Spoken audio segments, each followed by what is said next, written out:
Welcome into SportsSource.tv and our YouTube channel, depending on how you're watching this segment, which is, of course, our players-only meeting. It's brought to you by Blue Smoke Cigar, located at the corner of Kingston Pike and South Peters Road. You get a membership out there, and you get all of the access to their lounge area with their leather seating and the HD TVs. Great place to relax with a cigar. Or you can just go by. If you're not a member, you can still take advantage of their fantastic humidor, where they got all kinds of great boutique cigars and, of course, some of the biggest names in the world. Blue Smoke Cigar. I've been telling you about these people for 15 years now. We've been on for 16 years. They were with us in year 2 with Smokin' Joe's, which they still have out in Alcoa, but Blue Smoke Cigar. Get out there and check it out. All right, I want to welcome in the players in today's Players-Only meeting. We got VFL Will Overstreet, VFL Mike Stoll. Appreciate both you guys for being here and sticking around after the show. 24/7 Sports this week went back and re-ranked the recruiting classes of the last 4 years. And they looked at team talent overall based on 4s and 5s that are still here. So if you lost somebody to the NFL or somebody transferred out, then your number would fall a little bit. So you would think Tennessee would have fallen a little bit. Tennessee's still ranked number 15 in the nation in terms of talent. Among SEC schools, Alabama's ranked number 2 in the country, Georgia number 3, LSU number 7, Florida 12, Auburn 14, Tennessee 15. Are you buying that? That Tennessee still has the 15th most talent in the country? I mean, here's the thing. You've now had 2 coaching staffs work with this bunch. So either 2 staffs are idiots or these rankings are wrong. And judging from team speed, I think the rankings are wrong. But your thoughts? I think it's both. And you don't. I wouldn't say two coaching groups, because this one's still getting in the swing. The last ones were idiots, but that's neither here nor there. Wait a second. This one's had 4 whole games to fix everything. 5 whole games. And they haven't done it because they got number 15 talent, which is overrated. That's not accurate either. I got a tweet, by the way, a couple of weeks ago. It said, "Stop blaming Butch Jones for stuff. Pruitt's been here since the spring." Oh, there you go. He hasn't fixed it. He's had half a year to work on it. Go figure it. No, I think the talent level was probably misidentified in what they brought in. Right? We talked earlier about all the offensive line. They didn't recruit enough defensive and offensive linemen that have panned out. Yeah. But I think the recruitings are off as well. And just like we said, if you get a bunch of 4- and 5-star guys that are running back and wide receiver, but your offensive line's getting blown up, they may be pretty good, but you can't get them the ball that often. You'll never know because you're just not capable. So where you needed 4- and 5 stars that could pan out and play, you don't have those guys, and that's your biggest problem. And definitely, I think it's not just saying that the 4- and 5 stars in high school became 4- and 5-star players. They didn't do that here. I mean, in a lot of areas and places and ways. And you're right. I know you can say it's because of development, but I still look at ETSU game and UTEP and you go, you can't beat a guy in the pass rush just running around. Right. That's speed. That doesn't take development. That's just playing ability. Now, the scary thing is most of the teams that are ranked with these numbers, they're actually good. Well, well, it's just the rankings are all wrong. Well, they're right for most other schools. Well, and I think Will makes a great point. It depends on what you recruit into the numbers to where they're at. You know, if we have a bunch of 2- and 3-star offensive linemen, well, you're going to get 2- and 3-star protection and blocking, even if you have a great running back. So I think they're tainted as far as where they really stand. But I think it also speaks at the Georgias and the Alabamas and the Floridas. Well, not Florida, but they're up there because they've been coached and developed. Well, that line, you've got 1 5 and a couple of – actually, you got 2 5s. Out of 10? Oh, well, I mean, think Richmond was a 5-star. Smith was a 5-star in one ranking, 4-star in the other, and then you've got Ryan Johnson was a 4-star. Yeah. Star rankings work everywhere but here, it seems. No, they're not gospel. Florida State would say the star rankings weren't right for us either. Well, and interestingly, one of the areas Florida State sucks, offensive line. Well, same thing. Yeah. Hard to work around that. Well, and think about it too. Is you have the offensive lineman, but how many strength coaches have they gone through as well? See, that's you don't play in the SEC now. Trey Smith and you know, he's been injured. He is not playing to his capability. He's at a new position. He's been injured. He's not healthy. I was going to ask you, okay, let's just go right there right now with Smith. Which is it? Is it because here's the deal. Pro Football Focus broke this down. It was over on VolQuest. Give them a free plug. He has given up the most pressures, hurries, and hits of anybody on the offensive line. And this was your big dog last year. How much of that did you put on? He was out for spring and didn't do anything in the summer, missed most of fall. How much of that do you put on the fact he went from guard to tackle? I think it's a combination of multiple. Of course you do. Well, it is. I mean, it's not one black and white answer. But I want a black and white answer. It's him moving to left tackle. Right. It's him not being healthy. But it also, look, you know, Will would say your left tackle is your most prominent player because you're defending the that biggest best rusher. point, yeah. That's right. So you're probably going to have more pressures than normal. But watching his footwork, watching his explosion, he's not the player that he was last year. His strength is not there. Even if he moved out to tackle, his injuries, I think, are the biggest contributing factor. Okay. Yeah, I agree. And then you just take it that you move to a different position, and pass rushing on the outside, you're going to be left alone as a left tackle. And it's one-on-one and mano-a-mano. And when you compare that to guard, where you have traffic around you that can help stop somebody, at left guard, you're free on a guy, and it's their best left guy. Left tackle, yeah. Yeah, at left tackle. And so he's making you miss, and that's what he gets off on. His game at defensive end on that side, he doesn't care about run. He's all about pass rushing. So if your game hasn't been that, and you're doing it one-on-one, and you didn't practice a lot, that's a bad situation to be in. Will was on the field before the Florida game with the '98 national championship team. He got to see up close and personal Florida's athletes versus Tennessee's athletes. I don't think anyone would argue that this Florida roster isn't great. I mean, 4-7 last year. It was not a great roster, but they're doing better this year. I want to talk about Dan Mullen, but before we get to that Florida and Tennessee, what was the biggest difference? Was it strength or speed?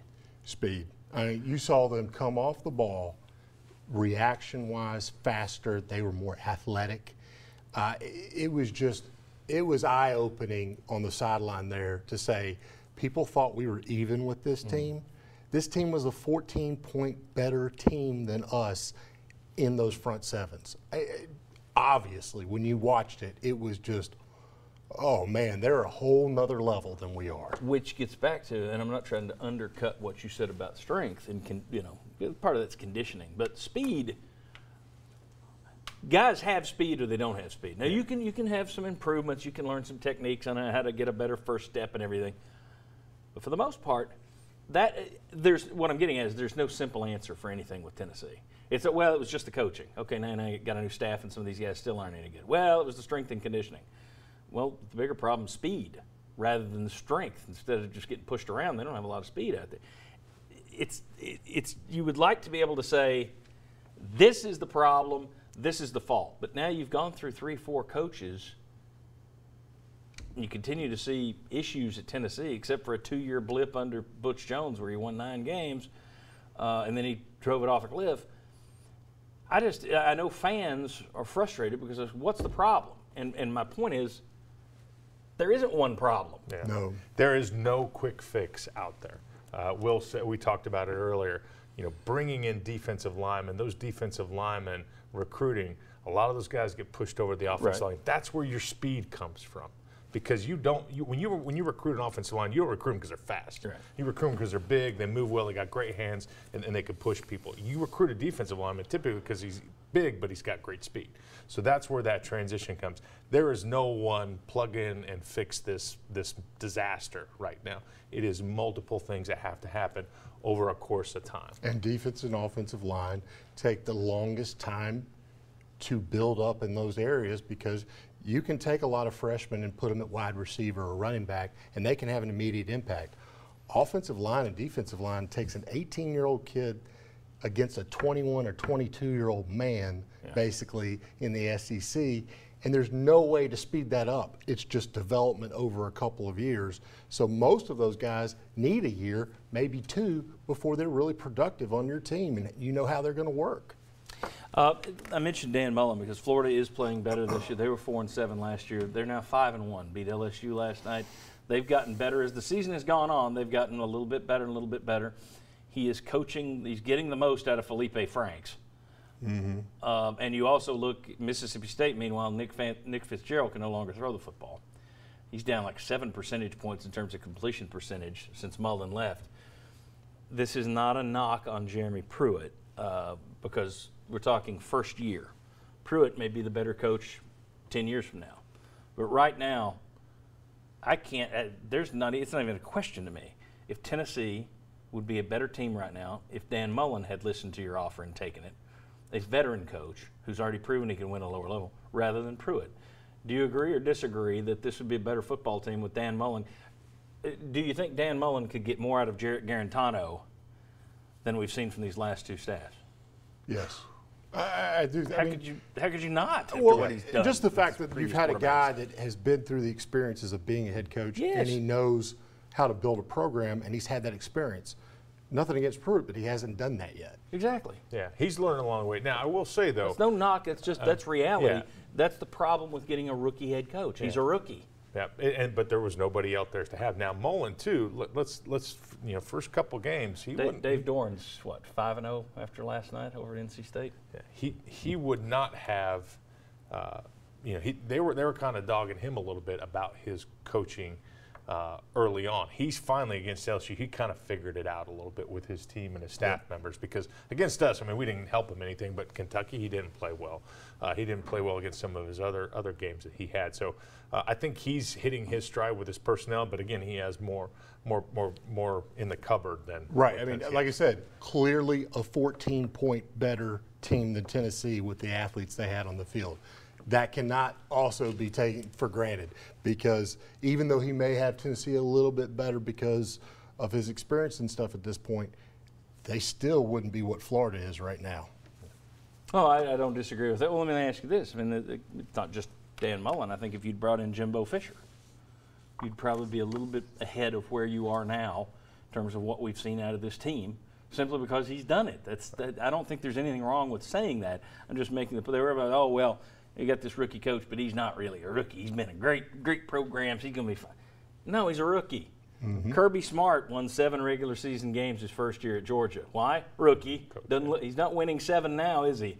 He's winning a lot more. So Pruitt may develop into the next Kirby Smart, Nick Saban. Who knows?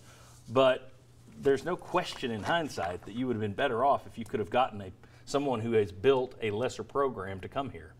At least in year one. You don't make rookie mistakes. There's always going to be mistakes you make if it's your first time doing something that you look back and go, I won't do that again. And so the next time I have that job, I won't do that again. If you're a rookie, you still go through some of those mistakes. Exactly. If Jeremy Pruitt goes somewhere else in 10 years, gets a second job, rebuilding another bad team, he's not going to do the same thing he did here in year one. Guarantee it. Yeah, absolutely. So that's all I'm getting at. I do think you look at other programs where you get a veteran guy, but Tennessee didn't have that option. Mullen wasn't interested here. The fans did not want Greg Schiano. Fans did not want Dave Doran. Those were the two guys that were willing to take your job who'd been coaches before. Chad Morris, apparently, who wound up at Arkansas and is struggling like crazy down there because he's trying to implement a pass-first scheme with a Brett Bielema-built run-first offense.